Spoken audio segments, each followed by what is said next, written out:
again. So Mercury is in retrograde. So why don't I start with that? Because I just lost connection with everyone. Sorry about that.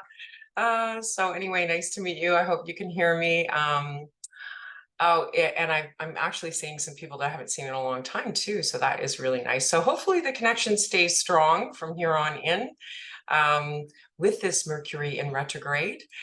So Mercury is the ruler of communication. And when we're talking about retrograde, it means that communication can be affected, and our travels can be affected. It's so funny because I've had so many plans change with different people and session times and those kind of things being rescheduled. So I try to keep mindful of that and not get frustrated.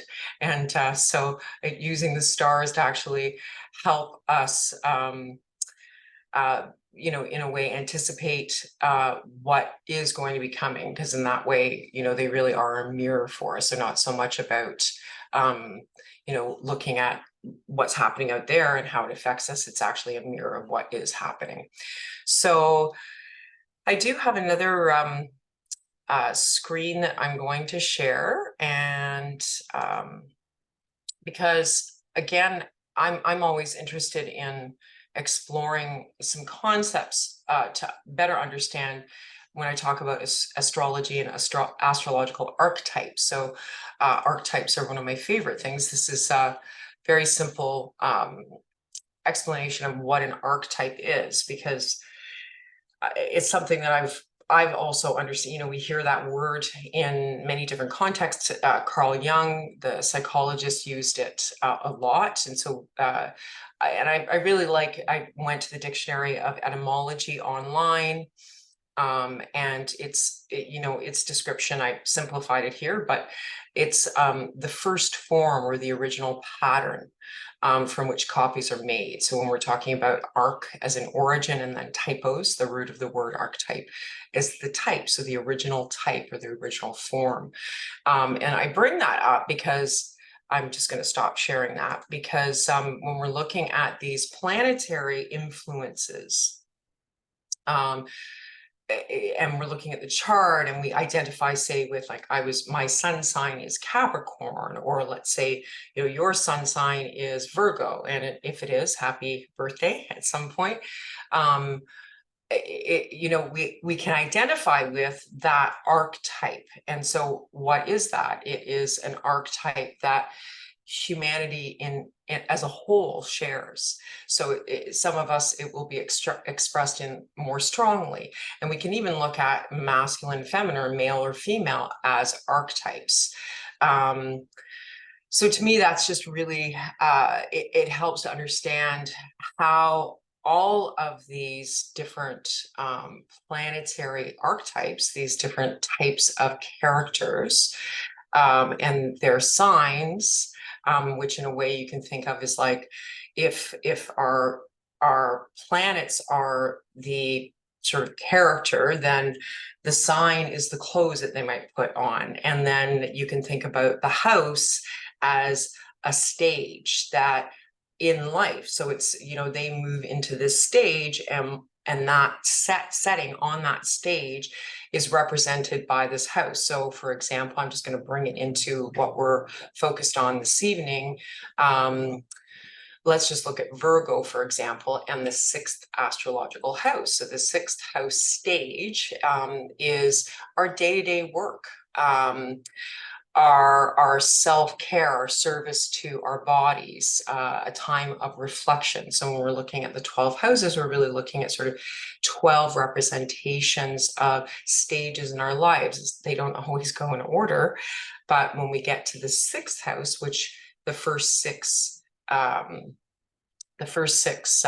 houses are really personal development houses. By the time we get to the sixth, it's in a way transitional time. So it's a time to look back over what we've created for ourselves, and to reflect and to discern. And so it's an earth house, so it tends to be more material. And then so that's like the sort of the stage. And then within that stage, the ruler is Mercury and the sign is Virgo. And so Virgo is very much a method-based, particular, striving for perfection, reflecting, looking over the details. And then to contrast that, and so in a way, it's like we're summing up, what have I created? That includes the good and the bad, because oftentimes when we say in our fifth house, which is, creativity, it can represent our teen or early 20 years, and we might have some excesses in that house. And so then how did those excesses within that house of Leo impact us perhaps in a negative way? So this Virgo energy is for us to kind of reflect on, what have I created, and what problems are there, and where are the solutions? And the detail orientation of that Virgo energy helps to find solutions. So in that way, it's also frequently an energy that many different healing modalities, people that do whatever, any kind of sort of discipline, but they're going to be very meticulous and researchers and seeking solutions. So it's a healing house, tends to be focused more on the micro, like microbes, for example. So our microbiome falls under this umbrella of Virgo and the sixth house. And then to contrast that, what we're talking about. So why am I talking about Virgo? Because right now the sun is in Virgo. So we're, in Virgo for, I think we just switched over a couple days ago, and we're in Virgo for the next cycle, the next month.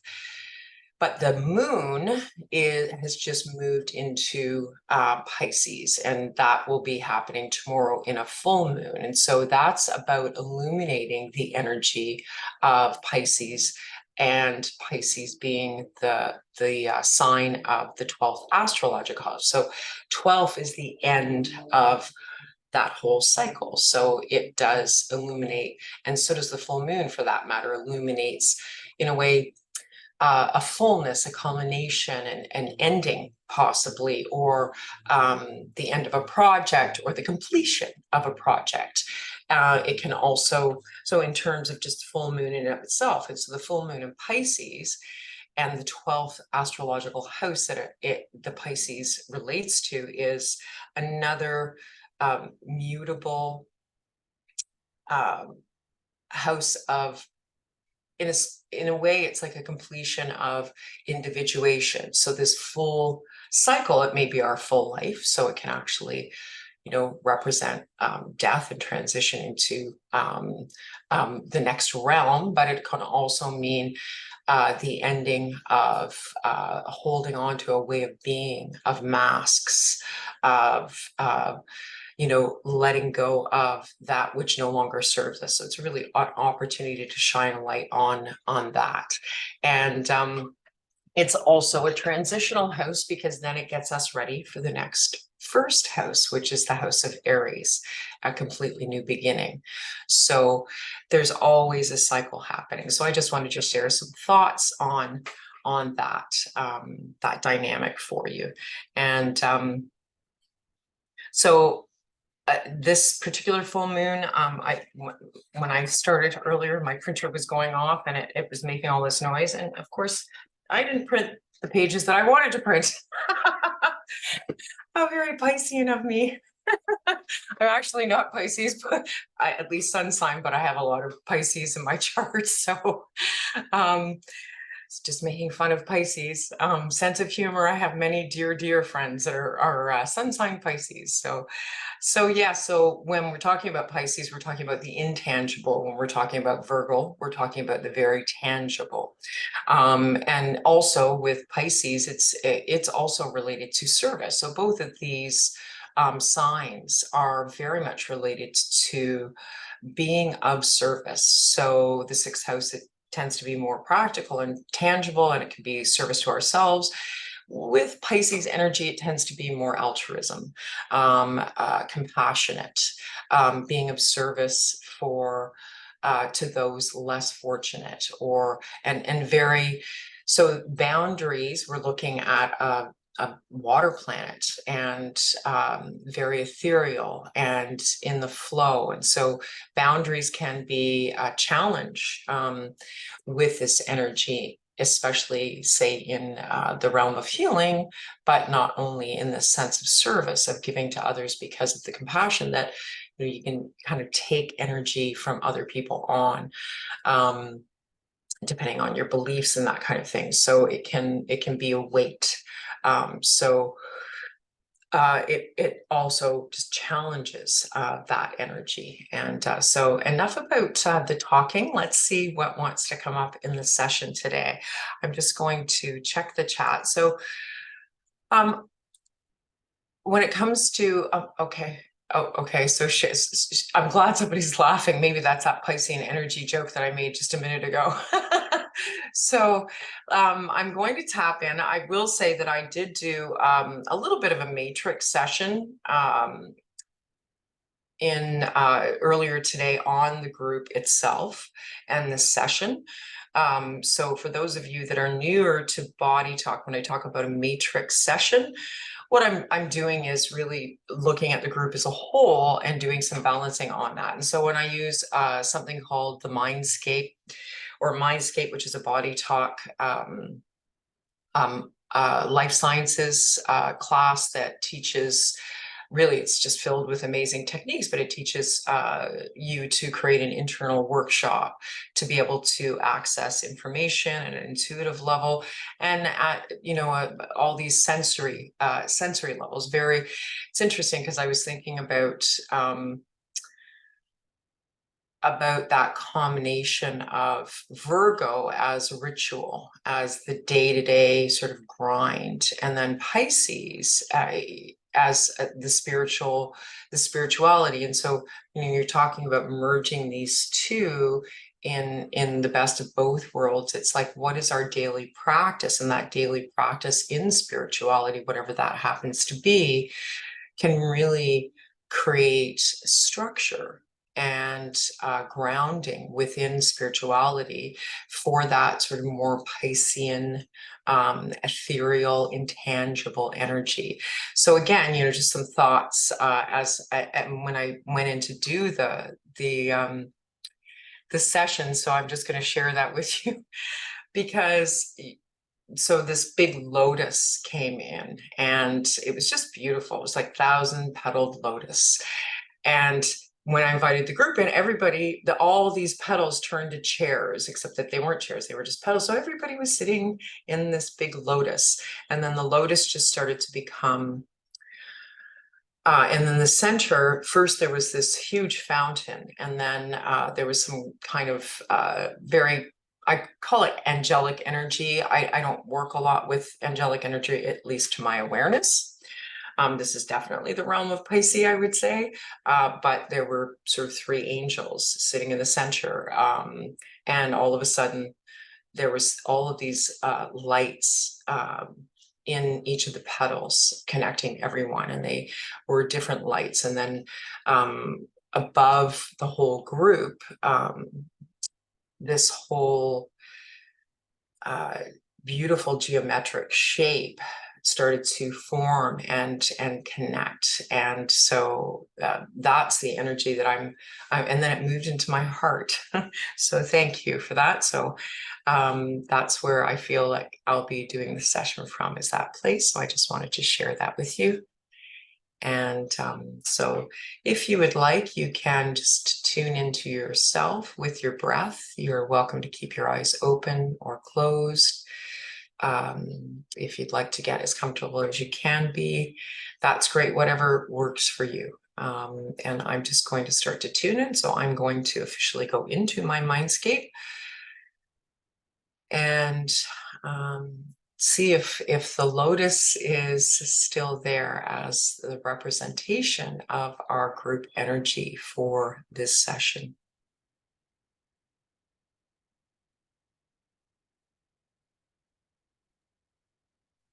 And it is, and something else is just coming through for me to share with you when I think again of this very expansive,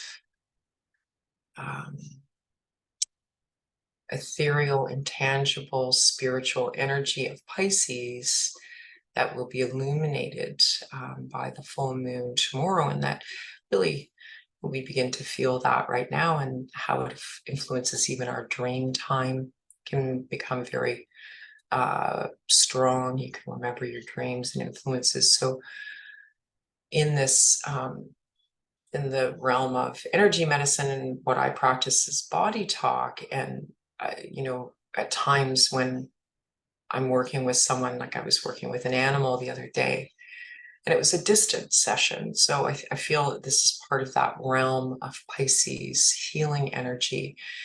And so, I just could see this animal right in front of me, and it was moving during the session, and then it flopped down because it really needed to sleep.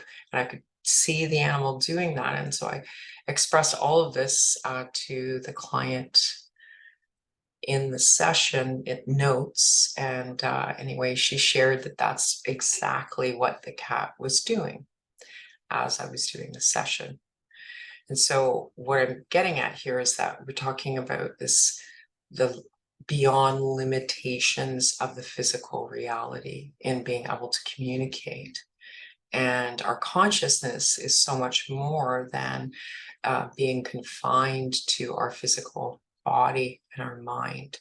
And this is that being able to access all, and really, so they're in that sense, when we talk about boundaries, it's like boundaries as in beliefs that we are limited to this realm, that there are so many other realms for communicating and connecting.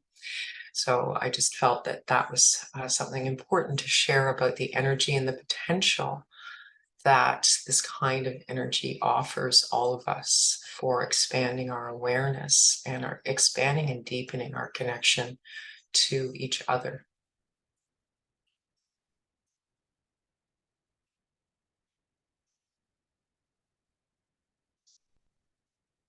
Okay, so I'm going to start more formally in using the BodyTalk charts, my protocol and procedures.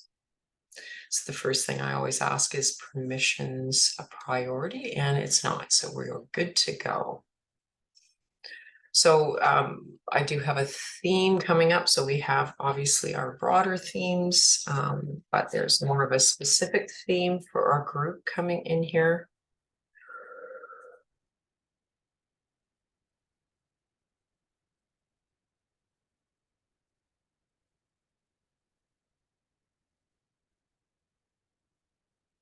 And it's coming through the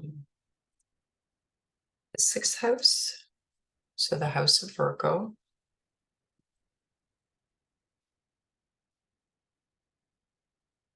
And it is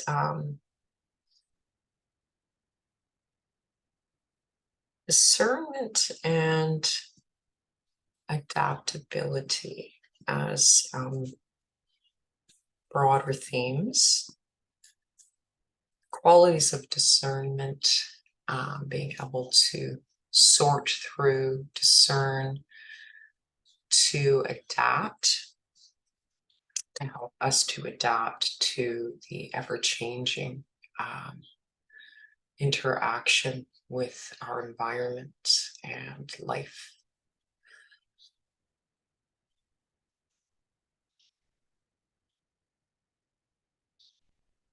Okay, so we're going into essential general balancing.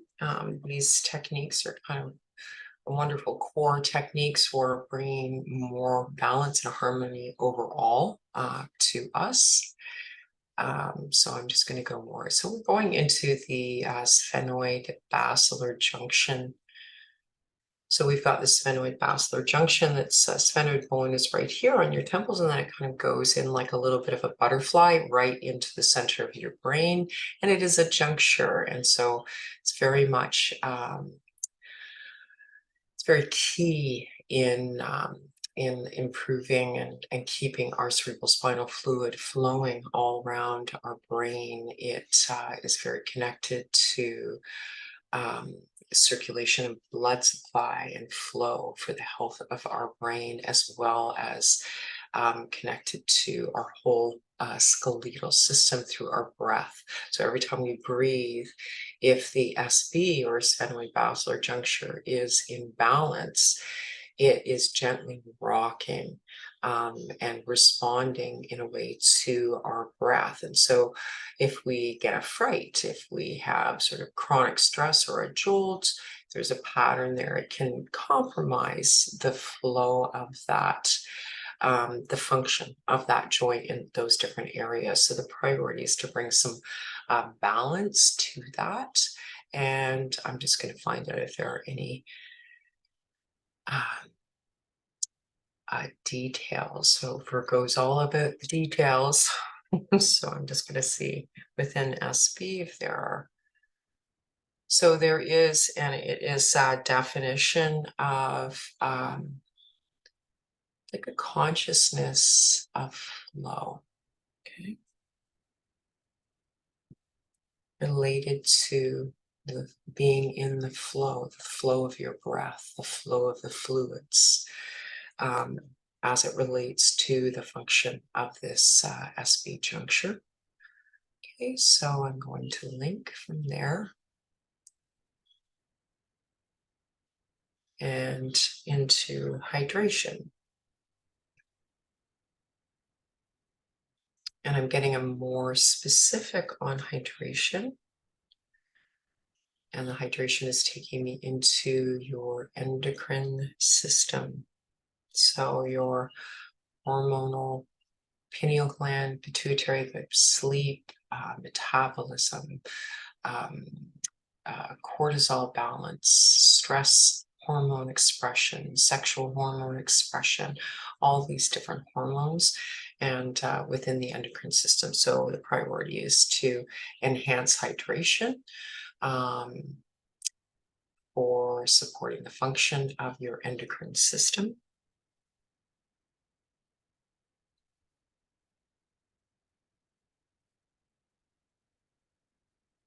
And this is defined by an expansion, fire element expansion, and as it relates to perceptions of time.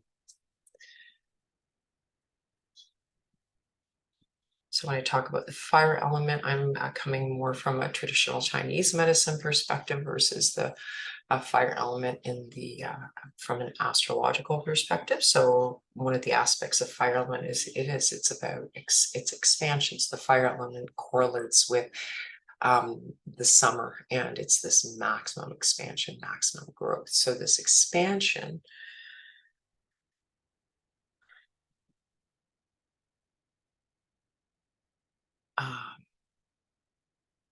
oriented to your perceptions of time, right? So if we feel constrained by time, so I would say time, our relationship with time can be one of the biggest stressors in our lives, how we perceive time.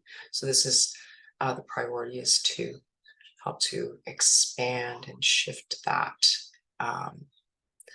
sense of time and the relationship to that.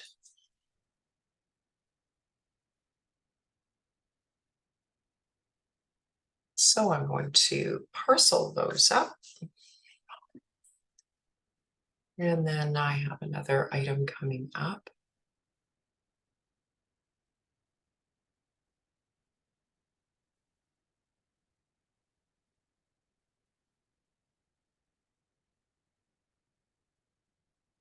Okay, so I'm going into some kind of pattern.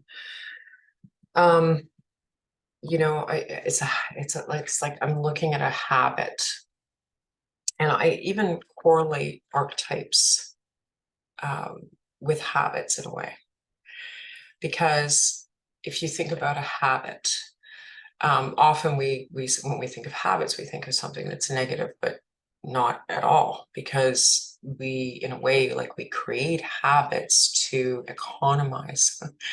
If we had to relearn something, you know, riding a bike or brushing our teeth, we had to relearn that all the time. Every time we did it, like everything would be going pretty slow. So in a way, learning can be looked at as a habit. So when we look at the archetypes, it's the same kind of thing, probably at a broader level, in that by understanding certain ways of being and being able to sort of put those into a category in a way, a character, and if we can easily adapt that character, as opposed to having to relearn it. So there's a real psychological economy of that for human beings, right? It's like if we had to learn to be a mother. So of course we have to consciously learn, but there's a level of sort of having that built in, whether that's for men or women. It's like, what is the archetype of that mother? Or what is the archetype of that father, right? So it's like there's some, yes, we learn from those around us, but there is something within us, and that those are those archetypal patterns, and they very much based on these habits, these economies, much like we have coordination patterns at more of a physical level, that allow us to remember movements. And this is more of a psychological coordination pattern. So all that being said, that's where I'm going here. Something that is ready to shift or be further supported in some way. And I just have to determine what that is.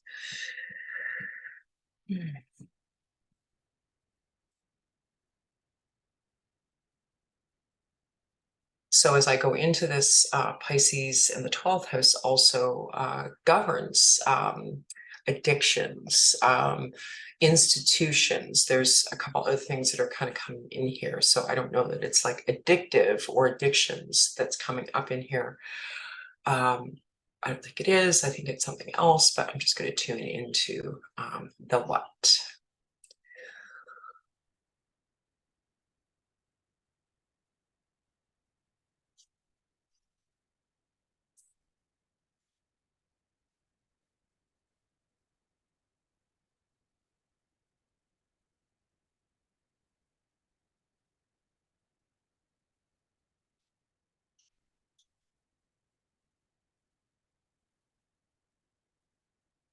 So, okay.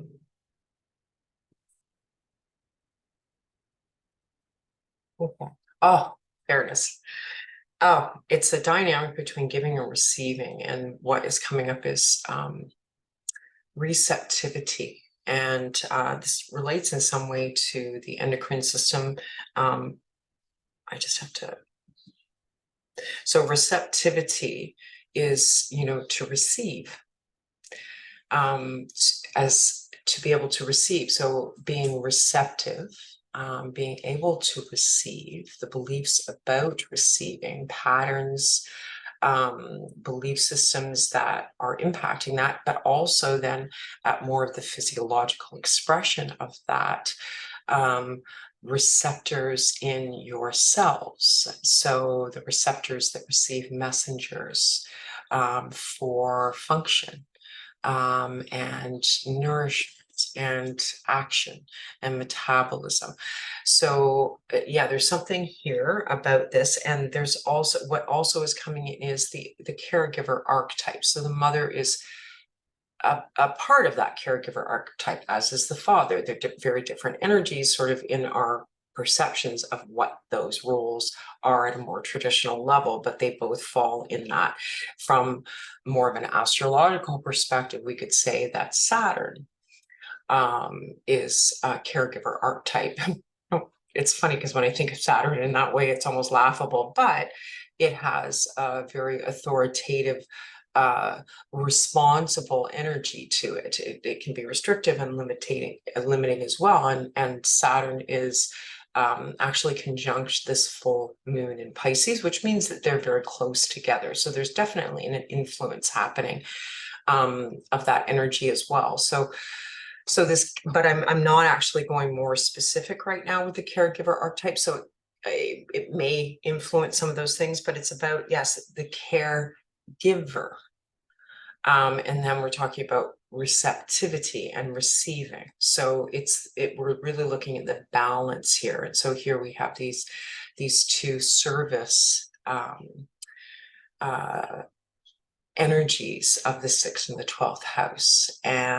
But what also is coming up is to be able to actually be of service and receptive in ourselves, and to expand that in some way. And so I'm just going to support that in some way, that balance of giving and receiving. And then the more physical manifestation of that in the cellular receptors and I'm not sure if it's metabolism. I'll go into that in a moment.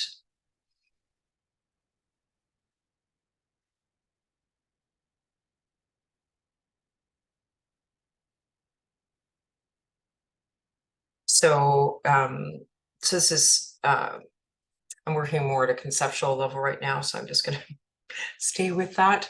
But what is coming up is the power chakra and the throat chakra. So power chakra is, where our power is, our confidence. It's also where we receive. It's where we can go and get and receive. And then the throat chakra tends to be more where we are giving. I mean, at least those are the sort of more traditional representations. But there is a level of receptivity within the throat chakra because it governs the ears. So, how are we receiving through our sense of hearing at a physical level, as well, so at that sort of clairaudient level. So we're really looking at the balance of the caregiver archetype within you and the giving and receiving balance of that.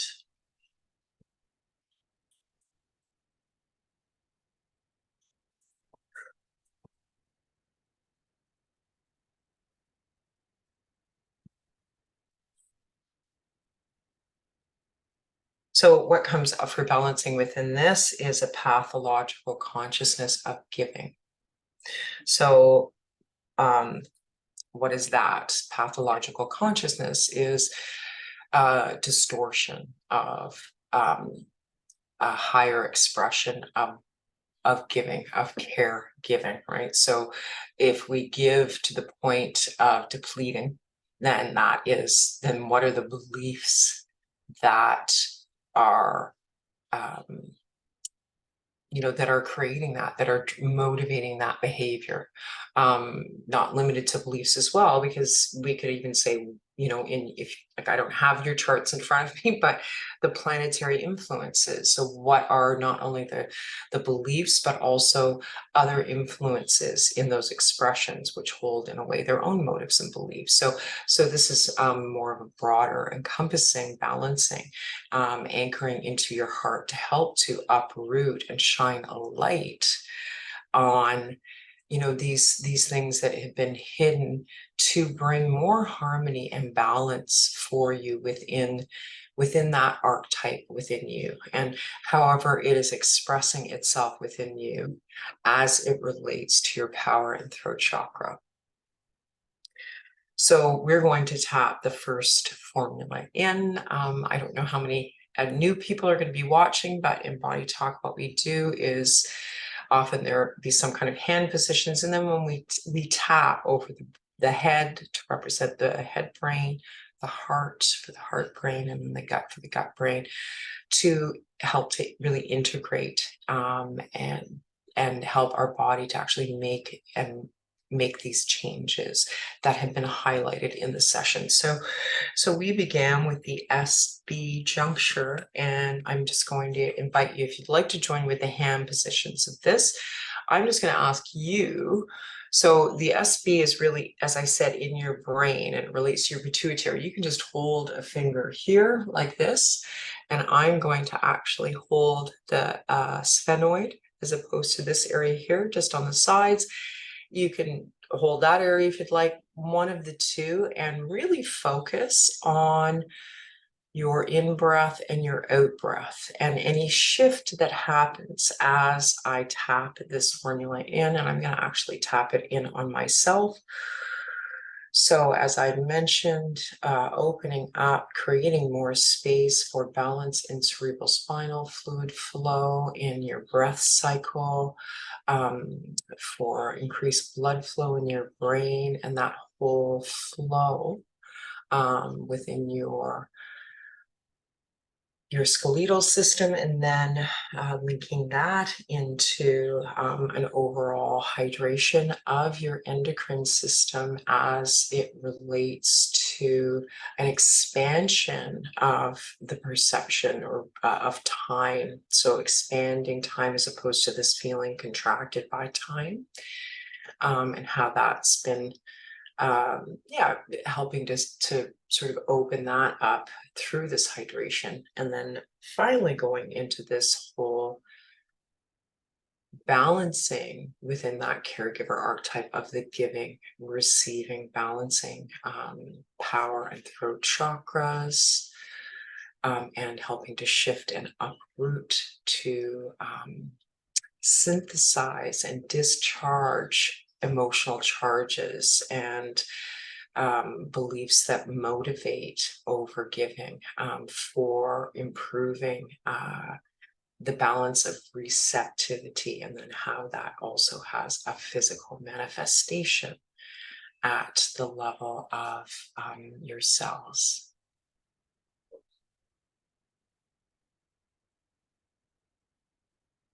Okay.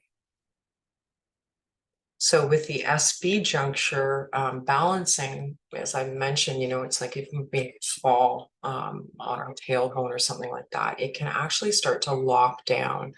So that's part of the reason why this technique is part of the essential general balancing techniques in the BodyTalk system, because if that is compromised and your circulation isn't happening in your brain and your fluids, your lymph system in your brain isn't cleaning out, there's just so many different levels of how that can impact you. So you may find also that your breath becomes more fluid and more open and in flow with that last formula. So let's see what's next.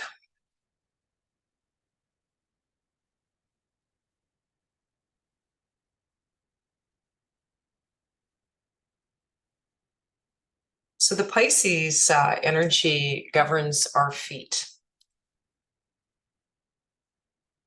And yeah, so that's, different signs are correlated to different areas of our body. And so Pisces governs the feet, and that is what is coming up right now. And so when we talk about that very expansive, illusory at times, multi-dimensional energy of Pisces, being grounded is a really important aspect of working within those realms. So that is really what's coming up, and also what is coming up is actually kidney 1. So the kidney 1 point is at the base, in your soles of your feet, and in a way you can think of it as it's a two-way energy flow. So it's drawing that earth energy into your body, and it's also releasing, if there's like sort of excess energy in the top of your body, helping to release that through into the earth. So there's this two-way flow. So priority is to do really a multi-level balancing on the kidney 1 points.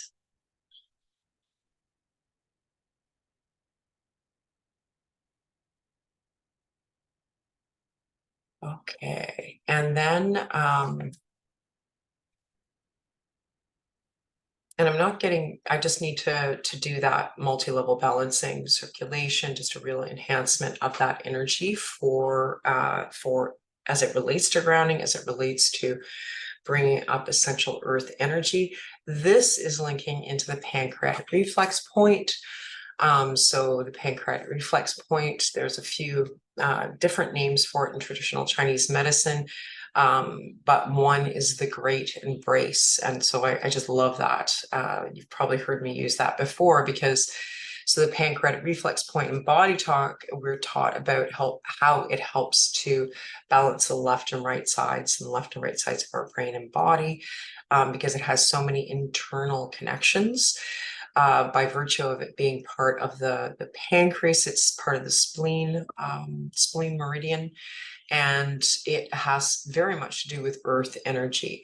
So when we're working with kidney, we're also working with that, bringing up that earth energy. That's water. So it's like the Pisces and the water element, and then the Virgo earth element.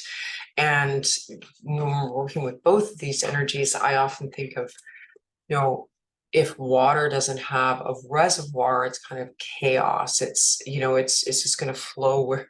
So if there's earth to give it support, like the banks of a river, it has a place to move through. So it's the same kind of thing in this. It's like this, there's also an aspect of balancing that water energy and kidney energy to the spleen energy. Both of these are very yin energies in your body. They're both restorative energy. We are in the northern hemisphere right now. We're in that earth time, just moving into that earth time of late summer harvest, and it's very much about nourishment. So, and in the control cycle of Chinese 5 elements, it really does help to control excesses in fear in the water element when it's out of balance. So there's all of that that's sort of coming in, that awareness with this balancing. So going into this great embrace, balancing in the pancreatic reflex point to, and really the big theme here is nourishment.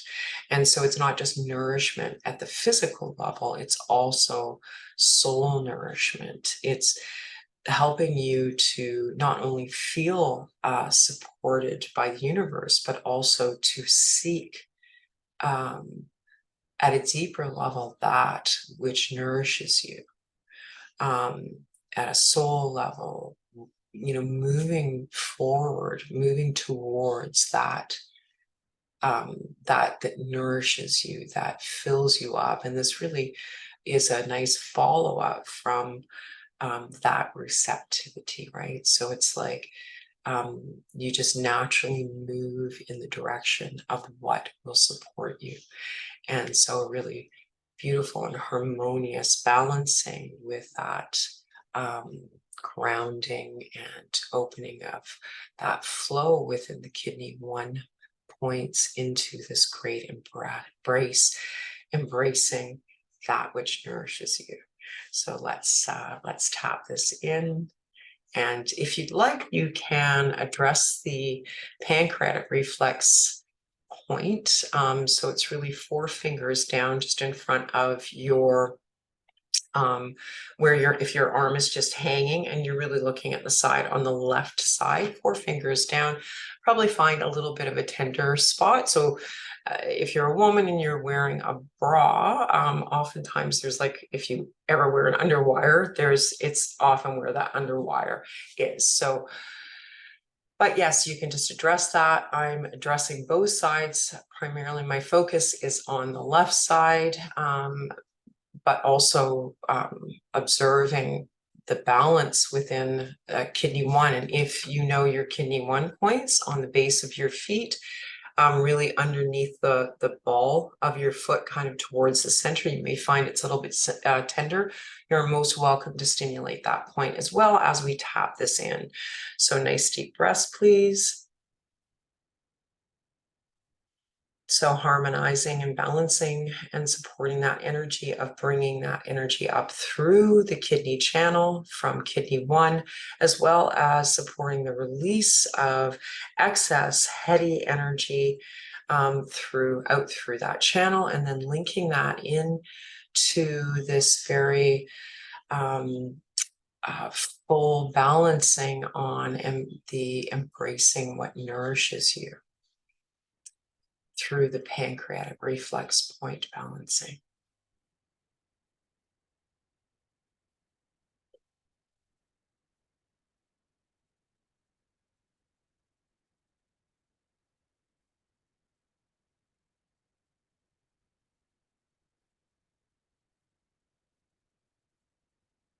Okay, so the next formula is already coming in, and it is 2 releases. The first is they're actually going to be working in parallel. The first that I'll talk about is the sacral bone, sacral release. The second is an occiput release. And so, of course, for those of you that are familiar with craniosacral therapy, so what we're looking at when we're doing a balance, and to me, that energy just automatically comes in to the balancing. But I feel that there's going to be a little more detail, so I'm just going to tap into the awareness of that. So when we're talking about a release of these areas, it's like, what tension has built up physically, energetically, emotionally within these areas, and how has, we don't need to know how, but that it has, compromised in some way the function of the sacrum and the cranial, and, and the movement within those areas, and then how that can impact your lower back, for example, or your hips, the muscles in those areas, the nerve flow, and the cranial, it's the same thing, the tension, your alignment, the communication that balances the upper back of your head to the lower spine. So all of these different things coming into awareness when we do this release. So I'm going to start with the sacral release. I'm just going to tap in to see if there's any other information that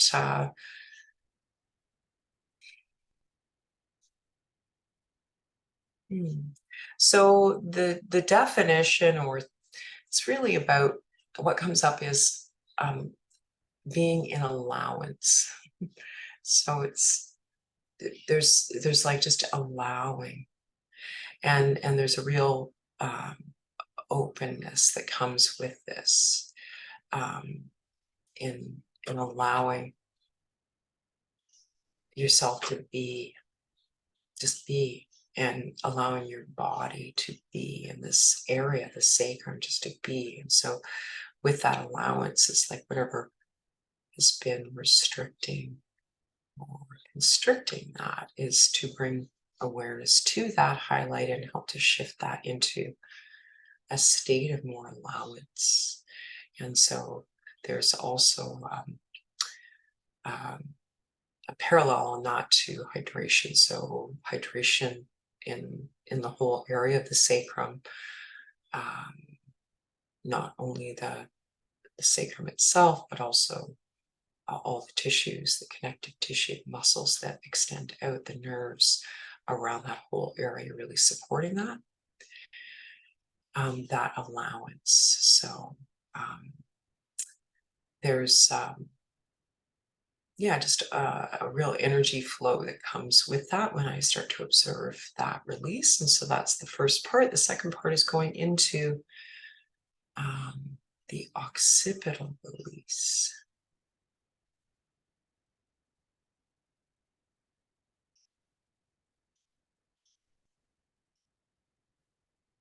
So the priority here relates to worry. And, you think about the occiput, where is it, right? Is it the back of my mind? And so what comes up is, those worries that might be pushed back, but that they're still there, and how they've been sort of creating weight or tension in some way. So just an opportunity to kind of start to mobilize and release and reduce the impact, and help to release tension that has arisen as a result of those worries at the back of your mind.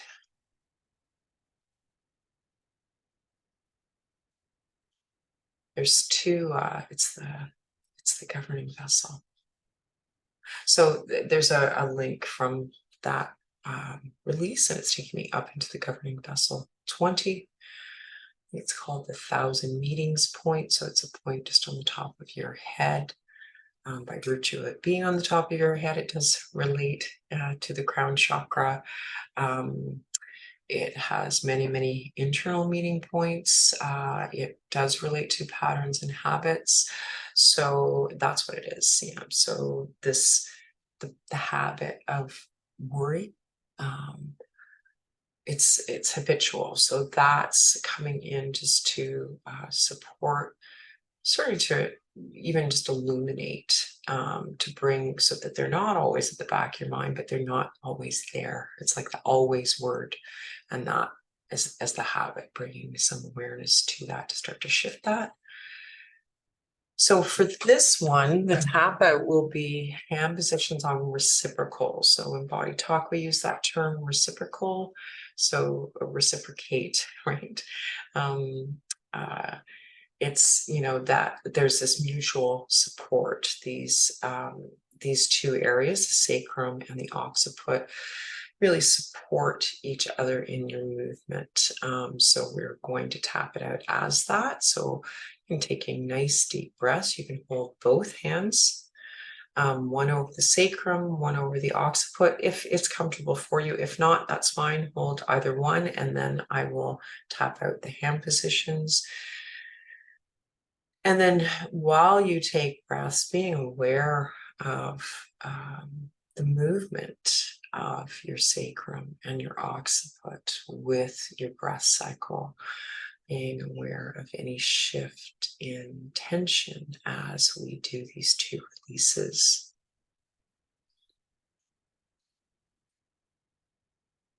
Or warmth that may be moving. That's what's happening with me. I can feel some more warmth and circulation.